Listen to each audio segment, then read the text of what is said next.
मानी कि आज का ओडिशा राज्य अद्भुत कला, मूर्ति कला और संस्कृति की भूमि है और प्रसिद्ध मूर्तिकार गुरु स्वर्गीय रघुनाथ महापात्र ने इस राज्य के इस अनूठे खजाने की रक्षा के लिए अपना पूरा जीवन समर्पित कर दिया।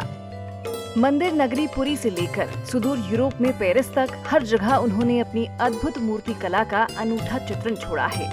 पत्थरों के टुकड़ों को तराशने का उनका कलात्मक कार्य केवल ओडिशा तक ही सीमित नहीं था, बल्कि उनके कार्यों ने उन्हें देश विदेश दोनों जगह प्रतिष्ठा दिलवाई।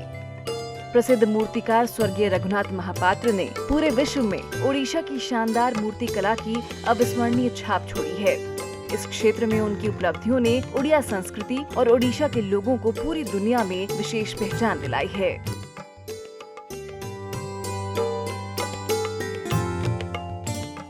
स्वर्गीय रघुनाथ की कलात्मक मूर्ति कला ओडिशा की उत्कृष्ट कला, वास्तुकला, संस्कृति, परंपरा, संगीत, नृत्य, पोशाक और सजावट की शैली का स्वाद देती है। वे मृत पत्थरों को जीवंत स्पर्श देते थे। उनकी उंगलियों के स्पर्श मात्र से मृत पत्थर न केवल बोलते थे, बल्कि किसी कविता में बदल जाते थे और एक कहानी कहते थे। वे मूर्ति कला की दुनिया में हमेशा चमकने वाले सूरज की तरह हैं। दिवंगत रघुनाथ महापात्र तीनों पद्म पुरस्कार प्राप्त करने वाले पहले ओडिया कलाकार थे। वे राज्यसभा के मनोनीत सदस्य थे। पिछले महीने ही कोरोना के कारण उनका निधन हो गया। परिवार का दुख तब और बढ़ गया जब उनके 2 बेटों की मृत्यु भी कुछ ही दिनों के भीतर इसी कारण से हो गई। स्वर्गीय महापात्र कई मूर्तियों के निर्माता भी थे। बालासोर में निर्मित पुरी के श्री जगन्नाथ मंदिर की प्रतिकृति के साथ साथ देश विदेश में विभिन्न स्थानों पर बने 14 भव्य मंदिर और मूर्ति कला के कई अनूठे कार्य पत्थर पर उनकी कलात्मक कृतियों के साक्षी हैं।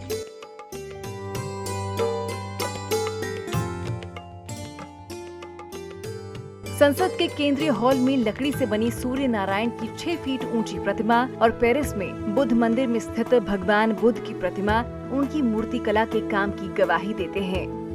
उनकी मूर्ति कला की पांडुलिपि में नई दिल्ली के अशोक होटल में स्थित प्रसिद्ध कोणार्क मंदिर के रथ की 14 फीट ऊंचे पहिए, नई शैली में अक्षरधाम मंदिर का निर्माण, सूर्य नारायण मंदिर की प्रतिकृति, लद्दाख में स्थित 20 फीट ऊंचाई के 3 बौद्ध मंदिर जैसे कार्यों का उल्लेख किया जा सकता है। जापान में 15 फीट ऊंचा अशोक स्तंभ अंतर्राष्ट्रीय स्तर पर उनकी मौजूदगी दर्शाता है। देश दुनिया के दर्शक जब उनकी मूर्ति कला की अद्भुत कृतियों को देखते हैं तो वो देखते ही रह जाते हैं। सफेद ग्रेनाइट धौलपुरी पत्थर से बना दीपक, जो कि दिल्ली में प्रधानमंत्री कार्यालय में रखा गया है, उनके शानदार और आकर्षक कलात्मक कार्य के विशेष महत्व को दर्शाता है।